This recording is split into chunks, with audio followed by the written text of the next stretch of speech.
À la base, Internet c'était quand même censé révolutionner le monde et faire passer l'humanité à un niveau encore supérieur. Ah bah c'est raté hein. Entre les vidéos cheloues qu'on peut y trouver, les gens qui en profitent pour vendre leur paix, ou encore les filtres what the fuck qu'on peut tester sur les réseaux sociaux, je suis pas vraiment sûr qu'on ait réussi à avancer hein. Mais le pire ce sont les théories du complot et les fake news qui se propagent un peu partout. Et parmi elles, il y en a une qui est pire que toutes et qui ose dire ceci. Ma famille d'abord est une meilleure série que Malcolm, et ceux qui pensent le contraire n'ont pas de goût. What? No. No. No.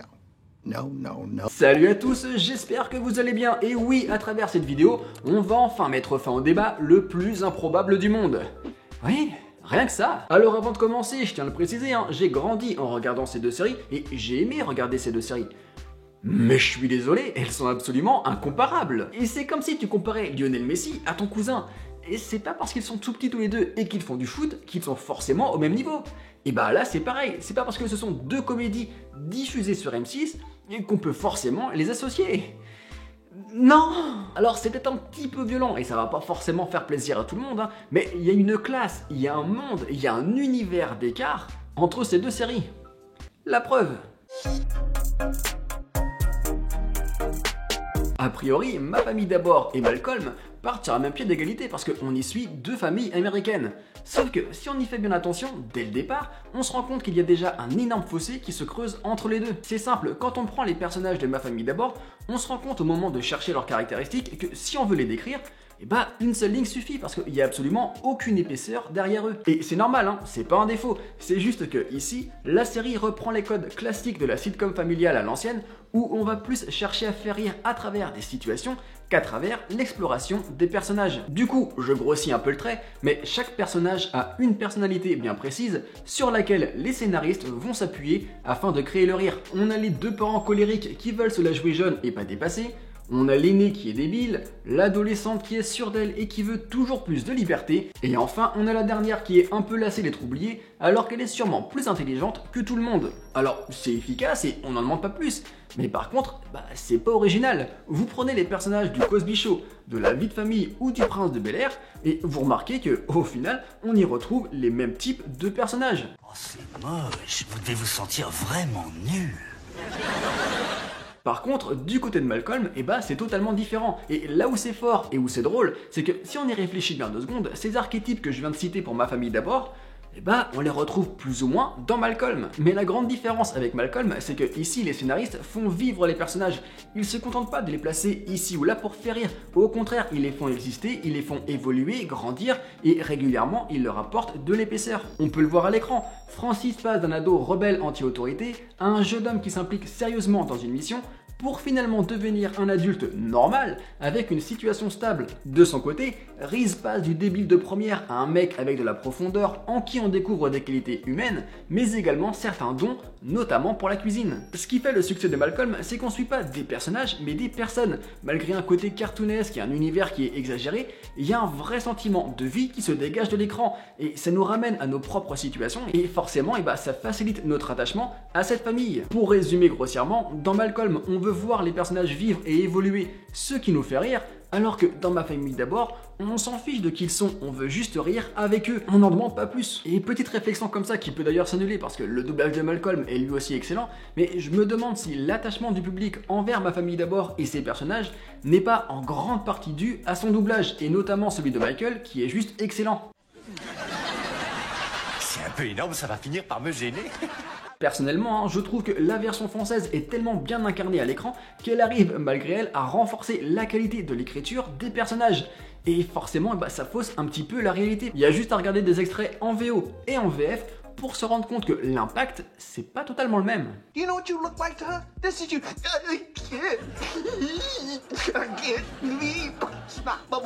Tu sais de quoi tu as l'air? Tiens, regarde. J'ai mon spleen. J'ai le dors plus. Postillon plein dans la figure, je suis désolé. You gotta let your back be like a flounder. You don't have no spine. Just hang low. You got weight enough to bag like this shit. T'as le dos mou comme du chewing-gum, t'as la colonne en guimauve, toujours au ras du sol. C'est lourd, tout ça, t'as le poids de 100 kilos sur les épaules. Je vais être très rapide sur ce point parce qu'au final, il rejoint un petit peu celui des personnages. Dans Ma famille d'abord, il n'y a pas de véritable univers. Enfin, si, mais c'est pas un univers unique ni original. Et étant donné qu'elle est dans la même veine que toutes les sitcoms familiales du genre, et bah forcément, elle reprend les mêmes codes. Mettez les personnages de la vie de famille dans les décors de Ma famille d'abord et faites-leur vivre les mêmes épisodes. Et vous serez pas choqué du résultat. Alors parfois, la série va profiter d'un épisode pour aborder un thème précis comme le racisme, le sexisme ou les inégalités sociales. Mais c'est plutôt rare. En réalité, Ma famille d'abord est toujours sage et est toujours trop discrète pour vraiment faire entendre ses messages. Alors, ils sont importants, hein, mais on a bien conscience que c'est pas sa vocation première. Le but premier de la série, c'est de nous faire rire. Écoute, Junior, viens me parler quand t'as l'impression que tu vas faire une bêtise. Demande-moi avant. J'ai pas envie de te perdre à cause de la drogue ou de quoi que ce soit d'autre. Alors qu'à l'inverse, Malcolm n'hésite jamais à défoncer la porte de différents sujets sociétaux et à taper du pied bien comme il faut pour faire remuer tout ça. Alors évidemment, attention, Malcolm n'a absolument rien inventé.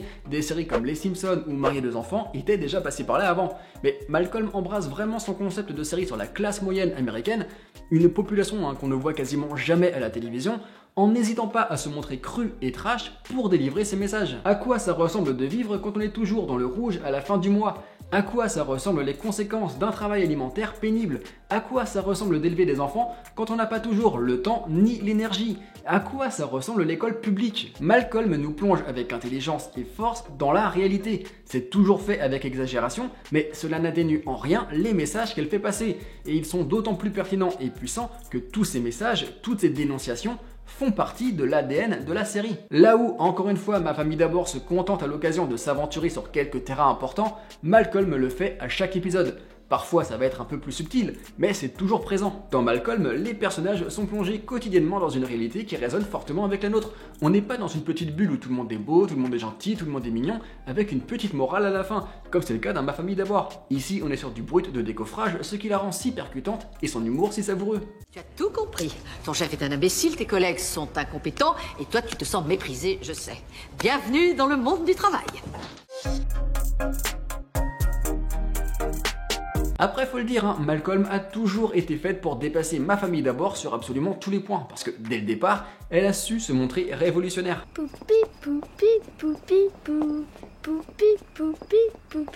Comment décrire Ma famille d'abord? C'est super simple en fait. Des décors limités et en carton-pâte, plusieurs caméras pour filmer l'ensemble, des rires enregistrés, des personnages stéréotypés et quasiment aucune prise de risque. C'est du basique, du déjà vu, de la valeur sûre, parce que je le répète quand même, c'est efficace, on se marre, mais c'est surtout ultra frustrant, parce que on ne bouge jamais, on est quasiment toujours coincé au même endroit. Alors ça crée un petit effet cocon, mais on se sent très vite à l'étroit. Mais pourquoi tu dis des choses pareilles? Pourquoi tu envoies cette énergie négative dans la maison? Par contre, les créateurs de Malcolm ont très vite pris conscience que pour être crédibles et apporter de la force à leurs propos, il fallait qu'ils cassent les codes de la comédie familiale. Ici, c'est tourné avec une seule caméra, ce qui était une chose très rare à l'époque, et surtout, il n'y a pas de rire enregistré. Et l'avantage de ça, c'est que ça apporte un dynamisme à l'écran et une sensation d'immersion, puisqu'on se sent au plus près des personnages. Surtout, cette liberté artistique permet de suivre la série dans plein de lieux totalement différents. Avec Malcolm, on respire et on prend véritablement conscience du vrai monde dans lequel évoluent les personnages. On passe de la maison au travail de Loïs, puis de l'école à la caserne de Francis, sans oublier le ranch, et puis bien sûr le quartier autour de la maison. C'est peut-être bête dit comme ça, parce qu'aujourd'hui on est habitué à voir tout ça dans le monde des séries, mais à l'époque c'était rare, c'était osé et quasiment impertinent. Non seulement Malcolm suit des personnages trash, ces gens qu'on ne voit quasiment jamais à la télé, mais en plus elle le fait en bousculant nos habitudes et en cassant les codes de la sitcom.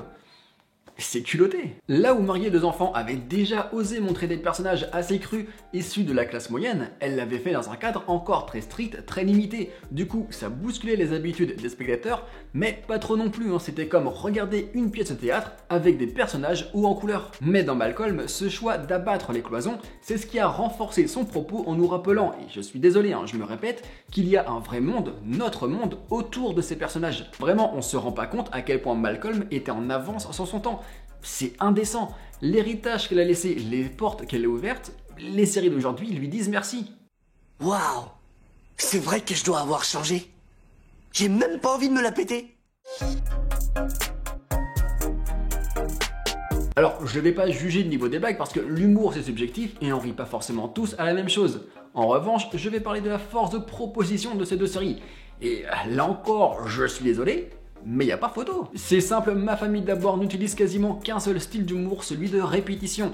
Alors c'est pas un problème, moi je l'adore, mais le truc c'est qu'on se rend très vite compte de la fainéantise et du manque d'ouverture et d'ambition des scénaristes. Étant donné que, comme je l'ai dit tout à l'heure, les personnages sont à la fois plats avec des personnalités bien distinctes, et on se rend très vite compte que les scénaristes sont à la fois bloqués face à ce manque de possibilités et très peu aventuriers.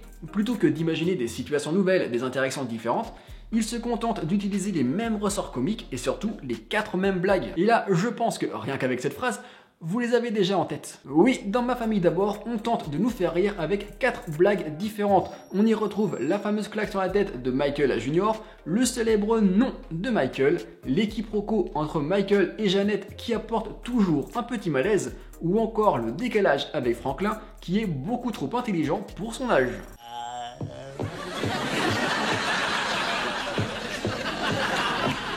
Non. Là encore, c'est comme le reste, c'est simple mais efficace parce qu'au bout, on se marre. Donc c'est le principal. Même si on se rend très vite compte que c'est pauvre et c'est lassant. Surtout qu'il y a un dénominateur commun à toutes ces blagues, c'est Michael. Il est au centre de toutes les blagues de la série, ce qui laisse très peu de place aux autres pour vivre et nous faire rire. Et c'est dommage. Eh bien, c'est une façon négative, certes, mais c'est une façon de voir les choses. Et à l'inverse, Malcolm multiplie les propositions avec tous ses personnages, ce qui ne cesse de renouveler notre intérêt, notre curiosité et notre addiction à la série.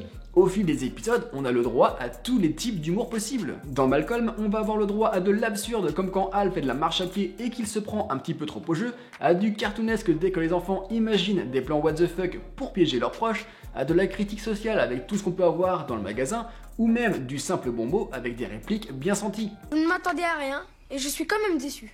Et c'est vraiment impossible de s'ennuyer devant un épisode de la série parce qu'elle alterne continuellement tous les humours possibles et nous prend à chaque fois par surprise et nous offre des scènes mémorables. Quand on regarde un épisode de Malcolm, on ressent le plaisir qu'ont eu les créateurs à imaginer et mettre en place une blague.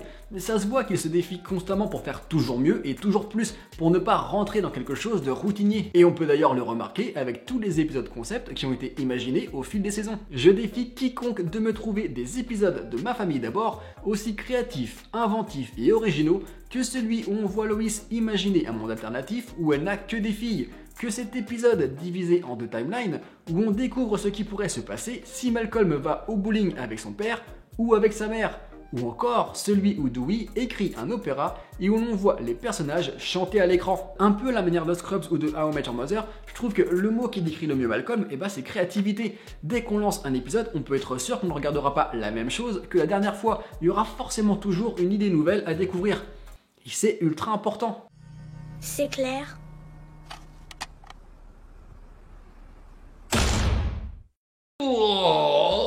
Voilà, je vais m'arrêter là parce que même si j'aurais pu continuer comme ça pendant des heures, je pense que j'ai été assez clair. Encore une fois, j'ai regardé Ma famille d'abord, j'ai beaucoup ri devant, je l'adore, mais je suis désolé, on ne peut pas la mettre au même niveau que Malcolm. Faut absolument que le débat cesse parce que ça devient insultant à force. C'est comme comparer du sucré et du salé, un Kinder à un risotto. Je suis nul en comparaison, mais le message est clair, c'est Malcolm, point.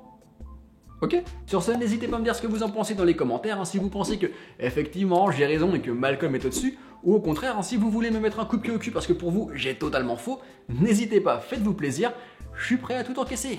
En attendant, merci d'avoir regardé cette vidéo jusqu'au bout parce que je pense qu'elle devait être très longue étant donné que je n'ai plus de voix et que j'ai la gorge qui brûle. Et puis moi je vous dis à la prochaine.